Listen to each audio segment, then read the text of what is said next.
I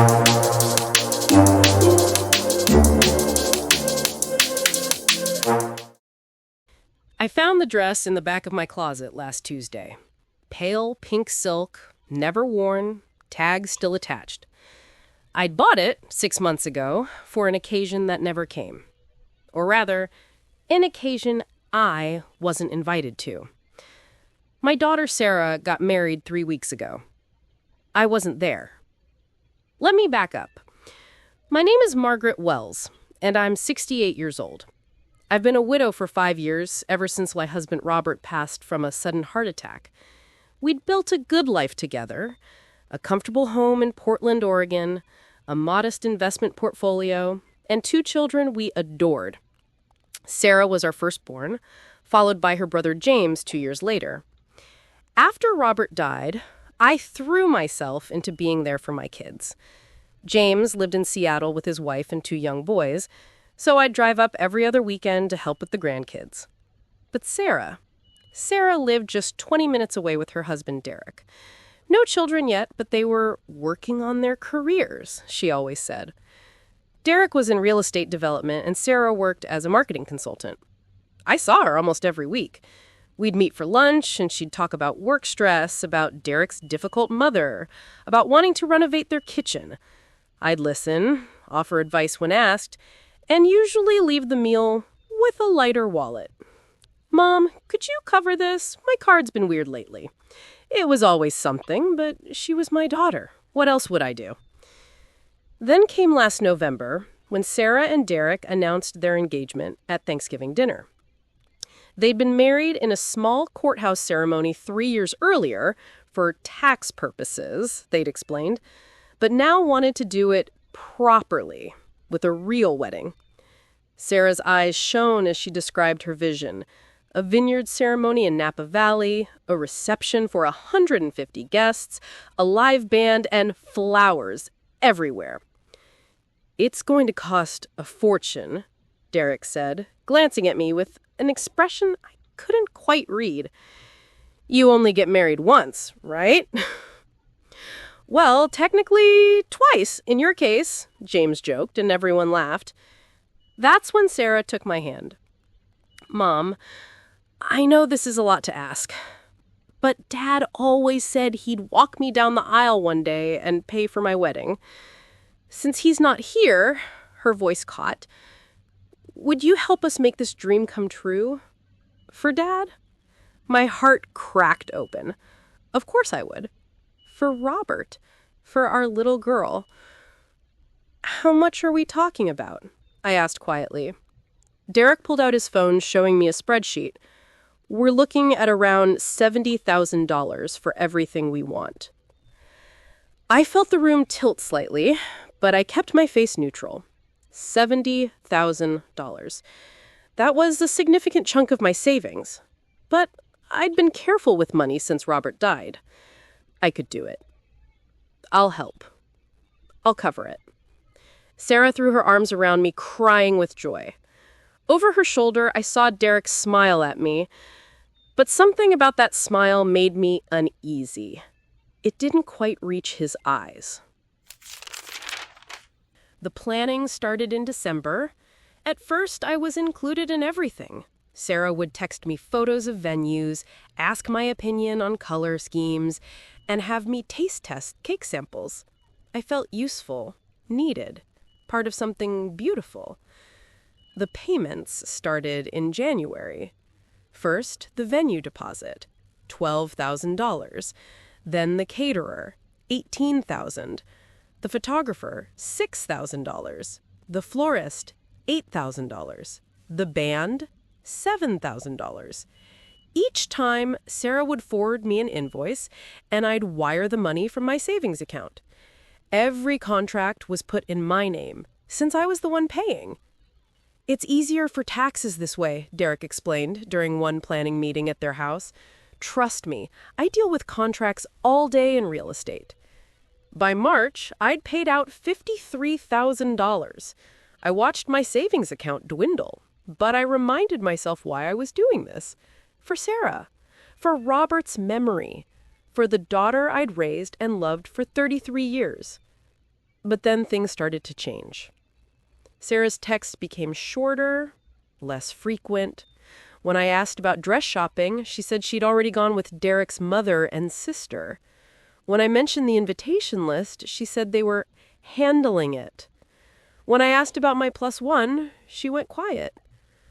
"Mom, about that," she finally said during a phone call in April. "We've had to cut the guest list. The venue has capacity limits, and Derek's family is huge. We're trying to keep it to immediate family and close friends only." "I understand," I said, even though hurt bloomed in my chest. "Who should I bring? I was thinking maybe your Aunt Linda?" "No, Mom. I mean, you'll come alone." "Alone? To my daughter's wedding? After paying for everything?" I swallowed the hurt and said, "Of course, sweetheart, whatever you need." The weeks crawled by. I bought the pink dress in May, imagining myself watching my daughter get married in it.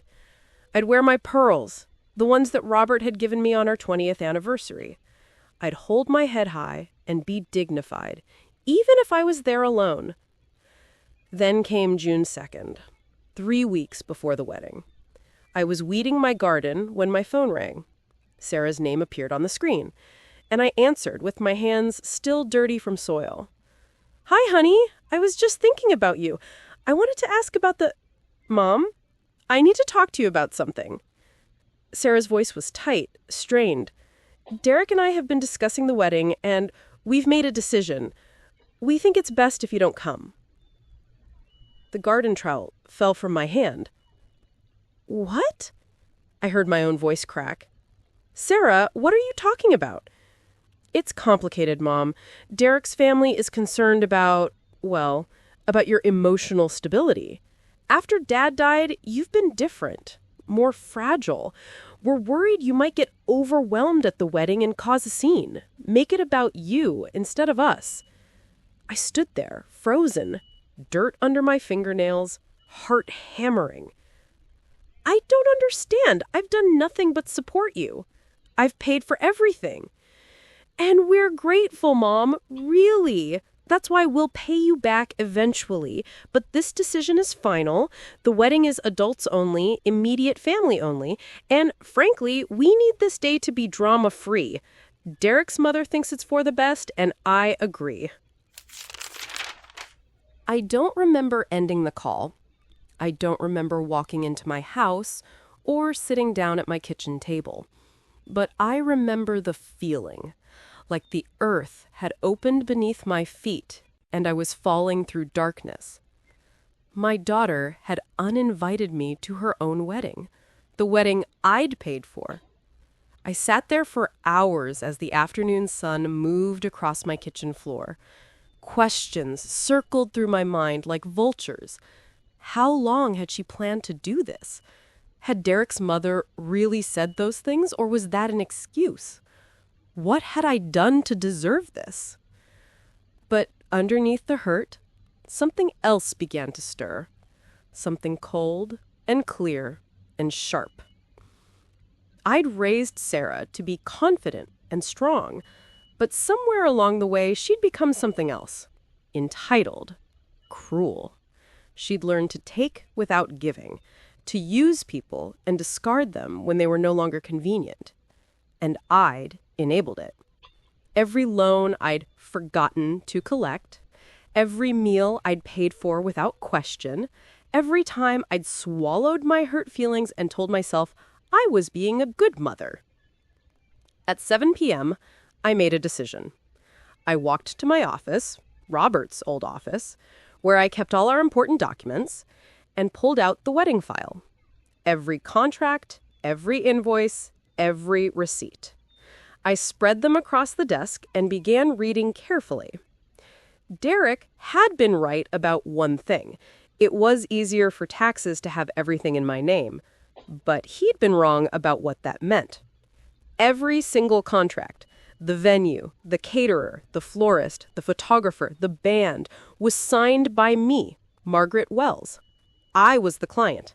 I held all the rights. I opened my laptop and began making a list of phone numbers. Then I checked the contracts for cancellation policies.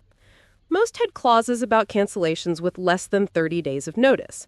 I'd lose deposits, but not the full amounts. I could recover maybe $30,000 if I acted quickly. But I didn't want the money back. Not really. The money was gone, and I'd made peace with that. What I wanted was to stop being invisible. At 8 p.m., I called my son James in Seattle. He answered on the third ring, and I could hear my grandsons playing in the background. "Mom, everything okay?" I told him everything about the uninvitation, about the cruel words, about the $53,000 I'd paid. James was silent for a long moment. Then he said very quietly, "Mom, I had no idea. Sarah told me you decided not to come because weddings made you too sad after Dad. She said it was your choice." Another lie. Another betrayal. James, I need you to be honest with me. Have I been difficult since your father died? Emotionally unstable? What? No, Mom. You've been sad, sure. Who wouldn't be? But you've been handling it with grace. You've been there for all of us. Sarah's completely out of line. Those words, from my level-headed son, gave me the final push I needed. "Thank you," I said. I needed to hear that. And James, don't mention this conversation to Sarah. Not yet. What are you going to do? Something I should have done a long time ago. I'm going to stop being a doormat. Friday morning, June 5th, 18 days before the wedding. I woke up at 6 a.m., made myself coffee, and sat down at my desk with my wedding file and my phone. I felt strangely calm, focused. For the first time in months, I knew exactly what I needed to do. First call, Willow Creek Vineyard, the venue. A cheerful woman named Patricia answered.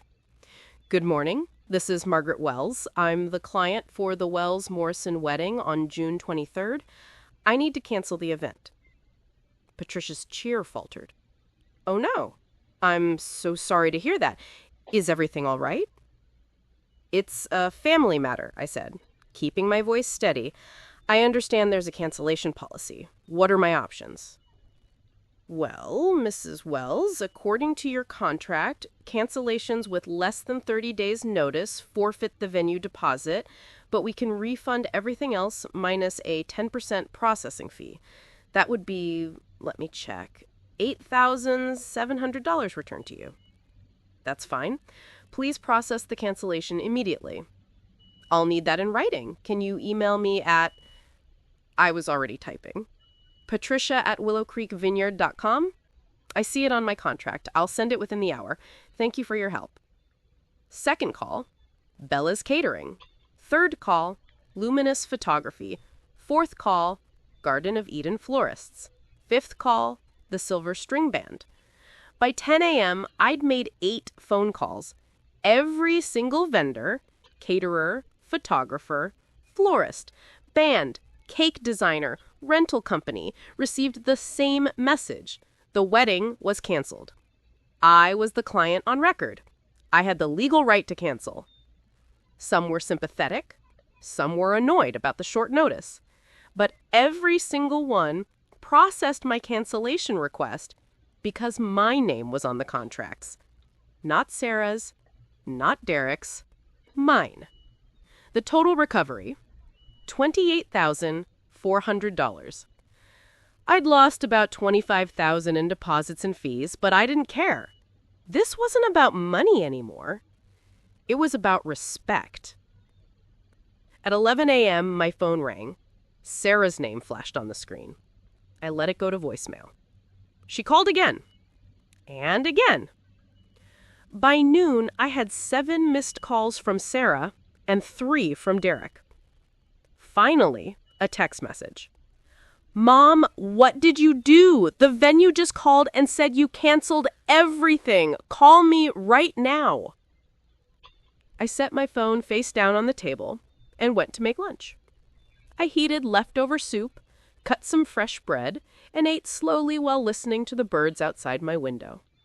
My phone buzzed continuously on the table, like an angry wasp. After lunch, I picked it up and scrolled through the messages.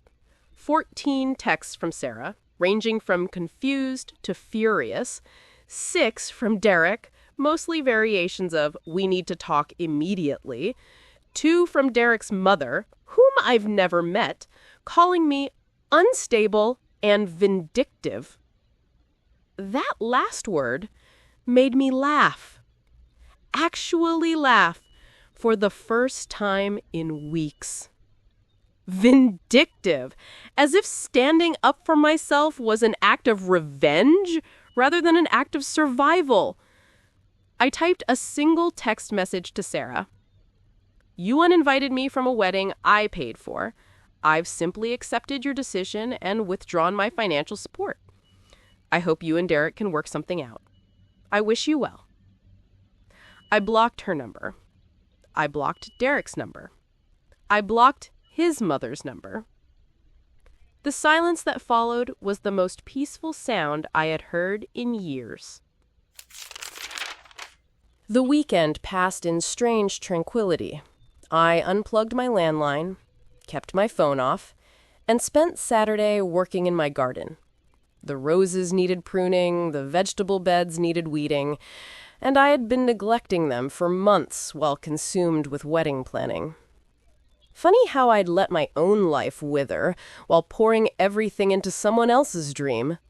Sunday morning, James drove down from Seattle.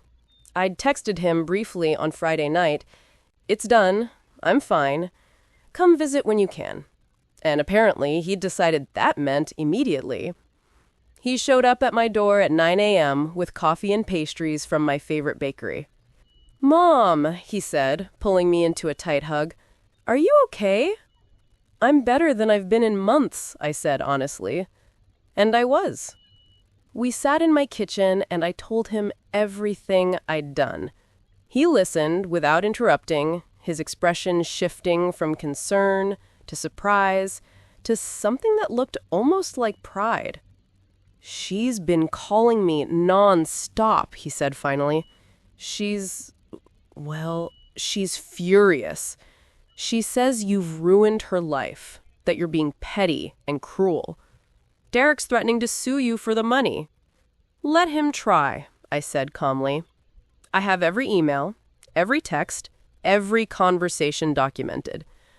I paid for a wedding I was invited to. Then I was uninvited.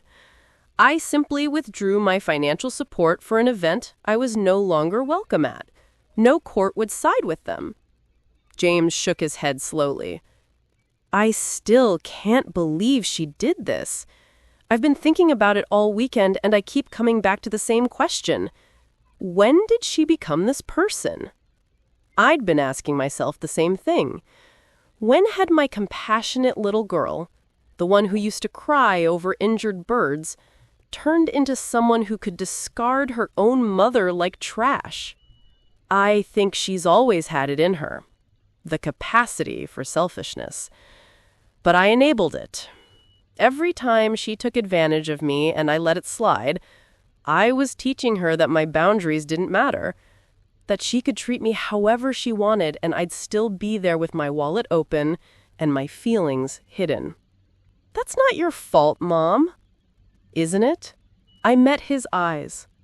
I spent 33 years teaching her that mothers are doormats, that love means accepting mistreatment. What kind of example did I set?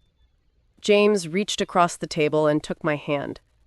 "You set an example of generosity and kindness. Sarah chose to exploit that.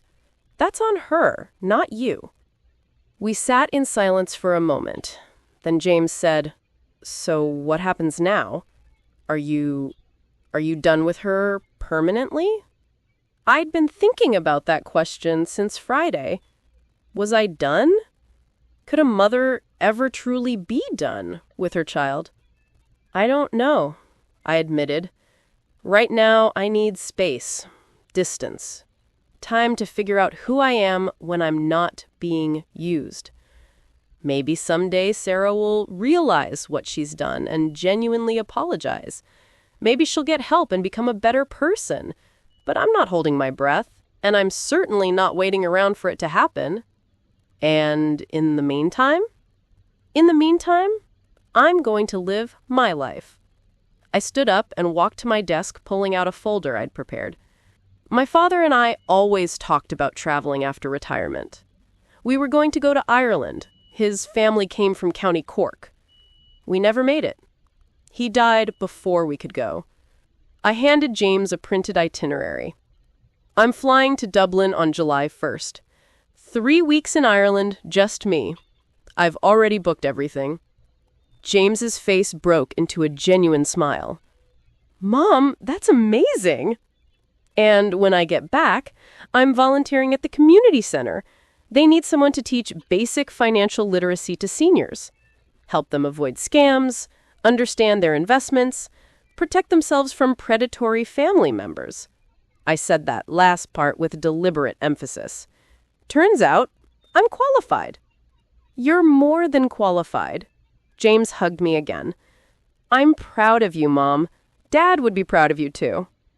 That night, after James left, I finally turned my phone back on. 147 messages. I deleted them all without reading them. Then I opened a new document on my laptop and began writing. Not for Sarah, not for Derek. For me. I wrote about the woman I used to be before Robert died. Confident, strong. Someone who didn't apologize for taking up space.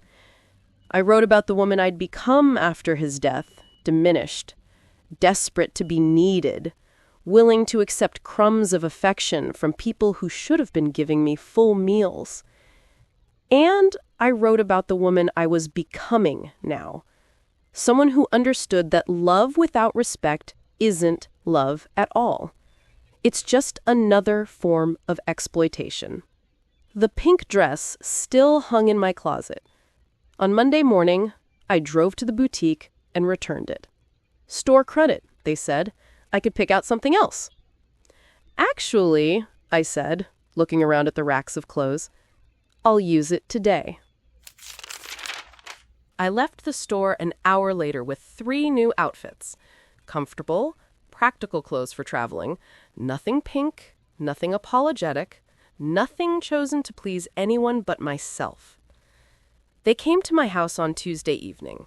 I was watering my garden when I heard the car pull into the driveway, Derek's silver BMW. I'd been expecting this. Honestly, I was surprised it had taken them 4 days. I set down the watering can and walked around to the front of the house. Sarah bowed out of the passenger side first, her face blotchy and red. Derek followed, his jaw set in that aggressive way men have when they're used to getting what they want. Mom, we need to talk, Sarah said, her voice shaking. I don't think we do, I replied calmly. I said everything I needed to say in my text message. You destroyed our wedding, Sarah's voice rose to a shout. Do you have any idea what you've done?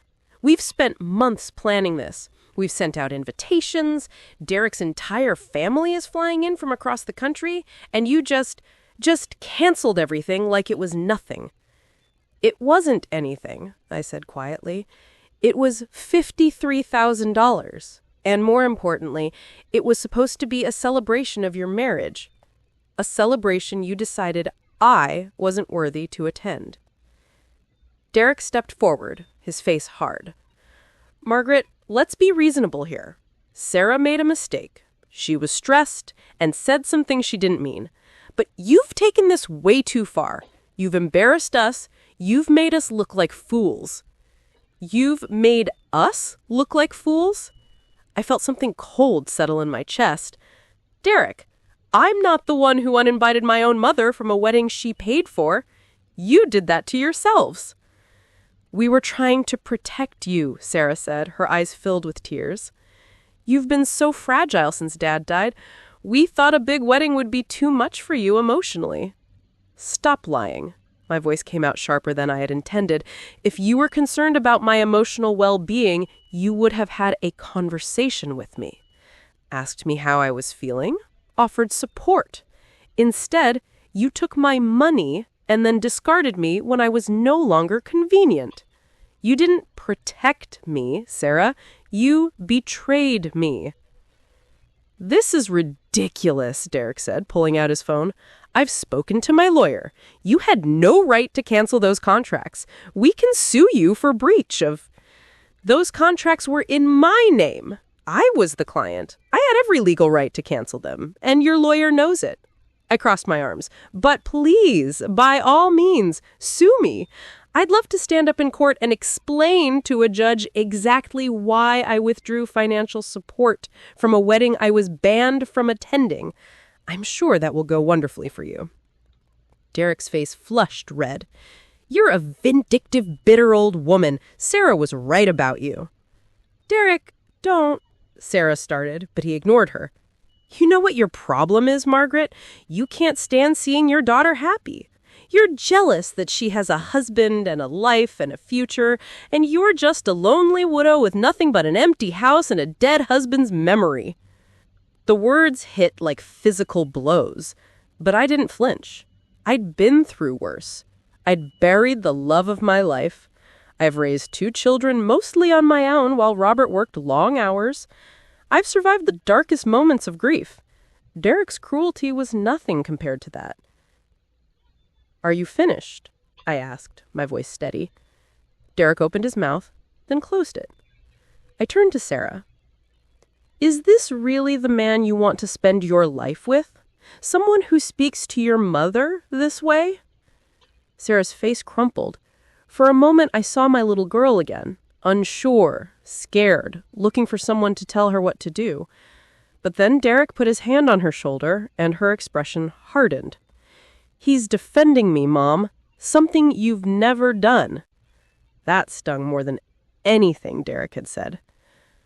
I've defended you your entire life, Sarah.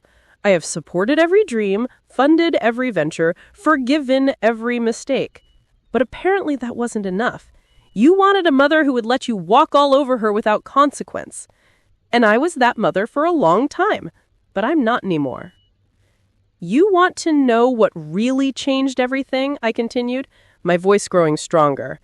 It wasn't being uninvited from your wedding. It was realizing that you were capable of doing it. That the daughter I raised could look at the woman who gave her everything and decide she wasn't even worth a seat at a party I paid for. That's when I understood I didn't lose a daughter last week. I've been losing her for years, and I was too desperate to be loved to notice. Sarah's tears were flowing freely now. Mom, please, we can fix this. We can postpone the wedding, include you, start over. With what money? I asked. I've withdrawn my financial support, and from what Derek's told me about his real estate ventures, I doubt you have $70,000 just lying around. Derek's face went pale. Interesting. I'd hit a nerve. We'll figure it out, Sarah said desperately. We'll have a smaller wedding, something we can afford. And you'll be there, front row, I promise. Please, Mom, don't throw away our relationship over this. I looked at my daughter, really looked at her, and felt a wave of sadness wash over me. Not for myself, for her, for the shallow, entitled woman she'd become. I'm not throwing anything away, Sarah. I'm just not longer accepting scraps from people who should be giving me respect. If you want a relationship with me, it starts with a genuine apology, not, I'm sorry you felt hurt, a real apology where you acknowledge what you did and take responsibility for it. And then, if I decide to forgive you, we rebuild on my terms, with boundaries, with mutual respect. And if I don't, Sarah's voice was small, then we don't, I said simply. I'll be sad. I'll grieve the daughter I thought I had, but I'll survive. I've survived worse. I walked to my front door, then turned back. I'm leaving for Ireland next month. I'll be gone for 3 weeks. If you want to reach me before then, you can try. But I won't be responding to anger or manipulation, only honesty and accountability. I went inside and closed the door. Through the window, I watched Derek pull Sarah to the car. She was sobbing, and he was clearly angry, gesturing wildly. They argued in the driveway for 5 more minutes before finally driving away. I sat down on my couch and let out a breath I didn't know I'd been holding. My hands were shaking. My heart was racing. But underneath the adrenaline, I felt something I hadn't felt in 5 years. I felt free. I'm writing this from a small cottage in County Cork, Ireland. It's early September now, 3 months since I canceled Sarah's wedding, and I've never felt more at peace. Ireland is everything Robert said it would be. Green hills that roll on forever, stone walls older than America itself, pubs where strangers become friends over a pint of Guinness and stories that stretch late into the night. I've walked the cliffs of Moher, explored ancient castles, and spent hours in tiny bookshops drinking tea and reading poetry. But more than that, I found myself again. The woman I was before Robert died, before I shrank myself down to fit into the role of grieving widow and convenient mother. The woman who had opinions and boundaries and dreams that didn't revolve around making other people comfortable. I extended my trip twice. 3 weeks became 6, then 8. James approved wholeheartedly when I called him from Dublin. "Stay as long as you want, Mom. You've earned it." My grandsons send me drawings and videos. "Grandma, when are you coming home? We miss you." Those messages fill my heart in ways Sarah's demands never did. That's the difference between people who love you and people who use you. One group misses your presence, the other just misses what you provide. I haven't heard from Sarah in 2 months. According to James, she and Derek had a courthouse wedding after all. Just the 2 of them and Derek's parents, no vineyard, no flowers, no celebration. James didn't attend. He told Sarah he couldn't support a marriage that began with such cruelty toward their mother. I felt sad when he told me, not because I'd missed another wedding, but because Sarah had learned nothing. She'd chosen Derek's approval over accountability, pride over growth. But that's her journey now, not mine. Yesterday, I met a woman named Fiona at a cafe in Kinsale. She's 72, a widow of 8 years, and she moved to Ireland from Boston after her husband died. "Best decision I ever made," she told me over scones and jam. "Turned out I'd spent 50 years living someone else's life. Figured it was time to try living my own."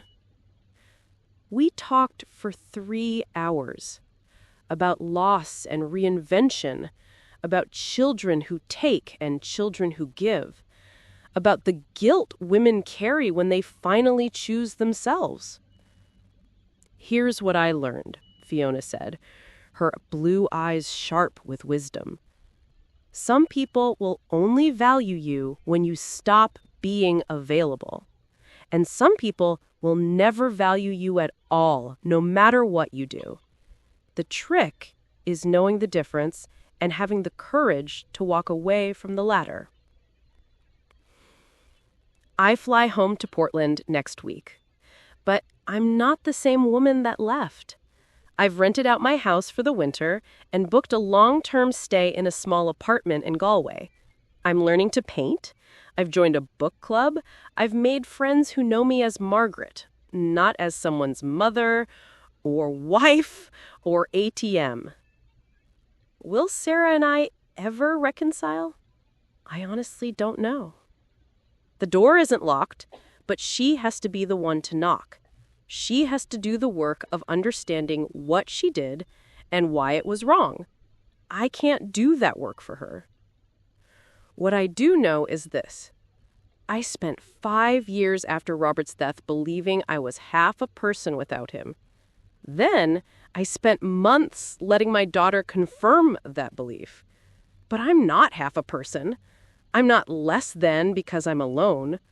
I'm whole, complete, and enough exactly as I am. This morning, I walked along the beach near my cottage and watched the sun rise over the Atlantic.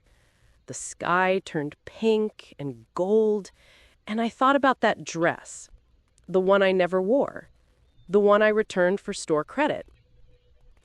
I'd bought it hoping to be seen, noticed, valued. But I don't need a special dress or a special occasion to be worthy of love and respect. I never did. I am 68 years old. My husband is gone. My daughter may never speak to me again. My savings account is lighter than it was 6 months ago. And yet, I've never been richer.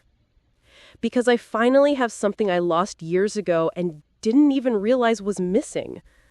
My self-respect, my dignity, my voice. And nobody, not Sarah, not Derek, not even some narcissist, nobody can ever take that away from me again. Tonight, I'm meeting Fiona and some other women from town for dinner at a local restaurant. We're celebrating Teresa's 75th birthday. Tomorrow, I'm taking a pottery class. Next week, before I fly home to pack for my Galway move, I'm visiting the town where Robert's grandfather was born. I'm living, really living, not just existing in the margins of other people's stories. And that pink dress I never wore, I don't need it anymore. I found something better to wear. Confidence, peace, and the unshakable knowledge that I am exactly where I'm supposed to be.